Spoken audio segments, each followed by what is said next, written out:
Welcome, everyone, to the Deep Dive. We're really excited you could join us for what we're calling our Rugby Obsession Deep Dive. Today, we're getting stuck into a match that, well, it really gave us plenty to talk about, featuring one of rugby's most legendary touring sides. We are going headfirst into that recent British and Irish Lions versus Reds clash. Yeah, should be good. And look, if you're the kind of person who loves pulling apart the game, the tactics, the big moments, then you really should subscribe to Rugby Obsession. Just search for it wherever you get your analyses and insights. You won't want to miss what we've got coming up.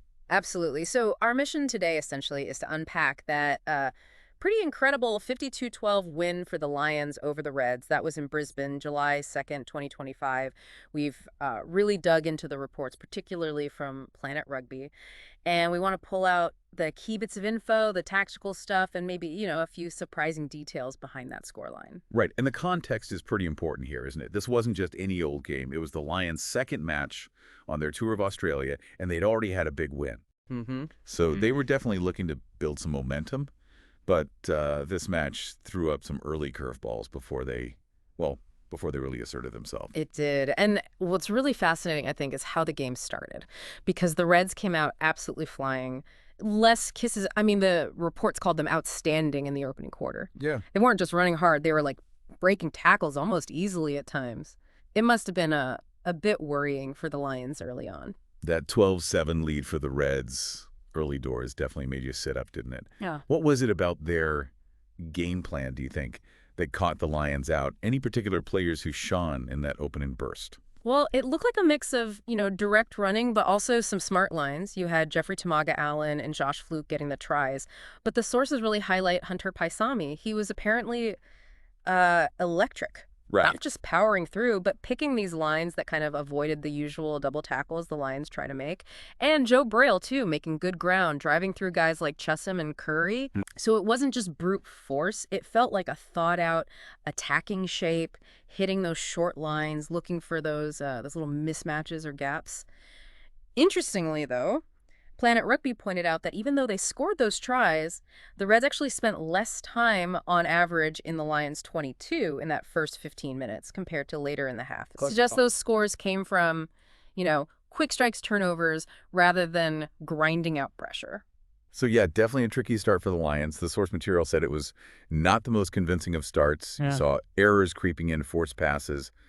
They just couldn't quite find their flow. Given how well the Reds started, how big was that momentum swing for the Lions getting back in front before halftime? Psychologically, I mean. Oh, huge. Absolutely critical. You had Tommy Freeman scoring first for the Lions, a nice sweeping move that leveled it briefly. But then, those mistakes you mentioned. Duhan van der Merwe had a couple of tough moments, misjudged a cross kick, then didn't react quick enough to a grubber, that low bouncing kick. Right, yeah. And that led straight to a Reds try, which is never ideal. No. But credit to him, his reaction after that was, well, it showed real character. He started carrying strongly, making those big runs we expect from him, getting the Lions going forward. And that ability, to shake off an error and still make a positive impact, that's massive for a touring team. And you saw that reflected on the scoreboard by the break, didn't you? Lions managed to get ahead 21-12. Andrew Porter got over, and Van der Merwe himself, like you said, turning his game around, scoring before halftime. That really did feel like the turning point. Yeah, completely shifted the feel of the game. And if that first half was about the Lions, steadying the ship and finding their feet, the second half was just, total dominance, pure control. They basically had the game wrapped up long before the final whistle. The difference in tactical execution was just night and day compared to the start. So who are the key figures in that second half? Who really grabbed the game and drove that Lions dominance? Well, the captain, Maro Itoje, was apparently immense after the break. Oh. Really stepped up. He got their fourth try, finished off some good, sharp work from Jamison Gibson Park near the line. Right. And that seemed to just inject even more focus. His leadership was clear, not just in scoring, but organizing things, And it wasn't just Itoje leading the charge, was it? Jac Morgan made a big impact, too. Oh, yeah. His try, the fifth one, came from an excellent line, according to the report. Just sliced through. And Tommy Freeman getting his second try as well. That just piled on the pressure, didn't it? Shows the quality they have across the park. It absolutely does. And it brings up that point about squad depth and how the replacements slotted in. Alex Mitchell and Finn Smith, the replacement halfbacks, were singled out. Right. described as swift and decisive, and you could apparently see the difference. The ball was coming back quicker, cleaner breakdowns, and that just started to, well, pull the Reds' defense apart as they tired. That seamless integration, that's good coaching and good squad culture right there. No real drop-off when the bench comes on. Even the last 20 minutes, which the source called a bit scrappy. Yeah. Well, the Lions still kept the scoreboard ticking over. Yeah, still extending the lead. Huw Jones got one, Garry Ringrose too. Rubber stamping, another comfortable win, as they put it, Yeah. and pushing them past that 50-point mark again. Yeah, that final score, 52-12, pretty emphatic. And like you said, that's 2 wins from 2 games on tour now for the Lions.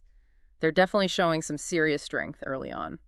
Okay, so let's try and connect the dots here. Yeah. What does a win like this, especially hitting that 50-point mark again, really tell us about this Lions tour? Is it just raw power, or are there specific tactical things emerging?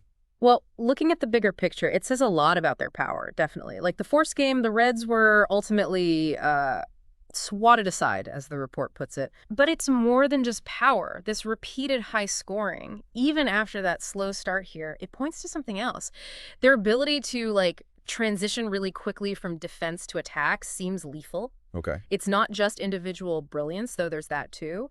It seems like they're maybe targeting the breakdown, counter-rucking effectively to get quick turnover ball. And from there, they are just clinical. It certainly lays down a marker for the test, but also shows they have, multiple ways to hurt teams. And it really underlines that resilience and adaptability too, doesn't it? They weren't great out of the blocks, faced a real challenge, but they adjusted, fixed the errors, and ran away with it.